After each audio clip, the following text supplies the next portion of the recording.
പ്രതീക്ഷയോടെ കാത്തിരുന്ന ബിസാർ KFL football league season 5 2024 റൂഹുൽ അമീൻ memorial ever rolling trophy മത്സരം മുൻ ഫുട്ബോൾ താരം മനോജ് മണി ഉദ്ഘാടനം ചെയ്തു.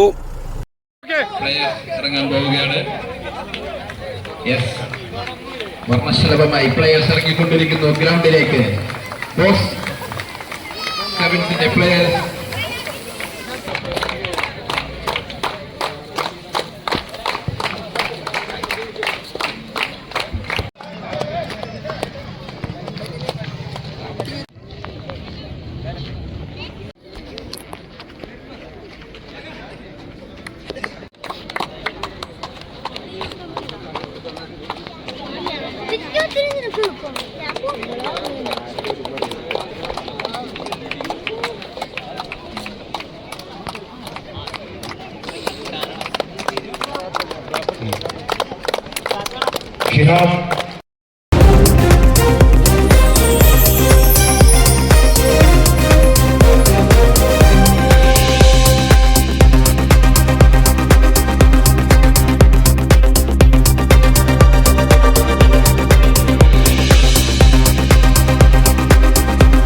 ഉദ്ഘാടനം ചെയ്തിരിക്കുന്നു.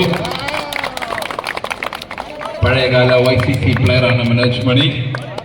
മാറിയ കാലഘട്ടത്തിൽ യുവത്വം ലഹരിയുടെയും സാമൂഹിക വിപത്തുകളുടെയും പിന്നാലെ വ്യതിചലിക്കുന്ന സാഹചര്യത്തിൽ നാളെയുടെ വാഗ്ദാനങ്ങളായ യുവാക്കളെ ഒന്നിപ്പിച്ച് നാടിന്റെ വികസനങ്ങളിൽ പങ്കാളികളാക്കാൻ ഉതകുന്ന മാതൃകയിൽ മാറ്റുവാൻ say no to drugs and say yes to sports എന്ന മുദ്രാവാക്യം ഉയർത്തിക്കൊണ്ട് കൂനന്തൈ ബിസാർ ആർട്സ് ആൻഡ് സ്പോർട്സ് ക്ലബ്ബ് സംഘടിപ്പിക്കുന്ന KFL സീസൺ 5 2024 നവംബർ 18 മുതൽ ഡിസംബർ 15 വരെ എന്നീ ദിവസങ്ങളിൽ നടക്കുകയാണ്.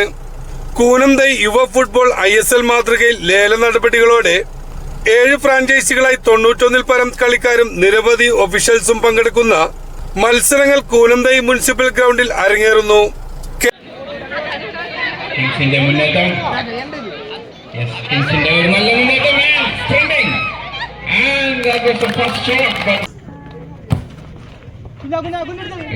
കുറച്ച് വൈഡ് കിക്ക്, വളരെ നല്ലൊരു pass. Jersey number 19 and it's a shot. Number 10 രാഹുലാണ് കോർണർ എടുക്കാൻ വന്നിരിക്കുന്നത് കിങ്സിന് വേണ്ടി.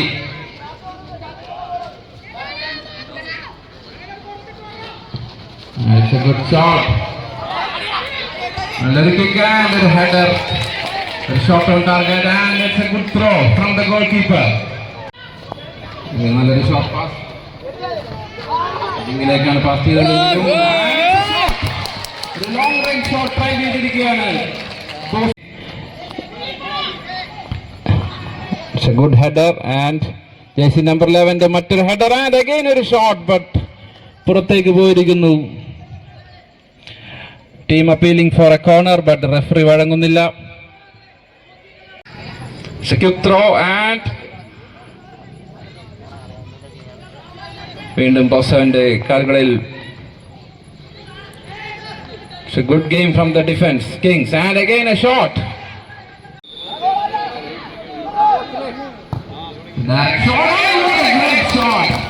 ക്രോസ് ബാറിൽ തട്ടിപ്പോന്നിരിക്കുകയാണ്. ടോപ്പ് ഓഫ് ദ ക്രോസ് ബാറിൽ തട്ടിപ്പോന്നിരിക്കുകയാണ്. വീണ്ടും നല്ലൊരു ഷോട്ട്. KFL ലീഗ് കമ്മിറ്റി അംഗങ്ങളായ നിസാർ ബോസ്, നഹാസ് തൈപ്പറമ്പിൽ, നാസർ മാസാക്കിങ്, രാഹുൽ സുരേഷ് എന്നിവരുടെ നേതൃത്വത്തിലാണ് മത്സരം സംഘടിപ്പിച്ചിട്ടുള്ളത്.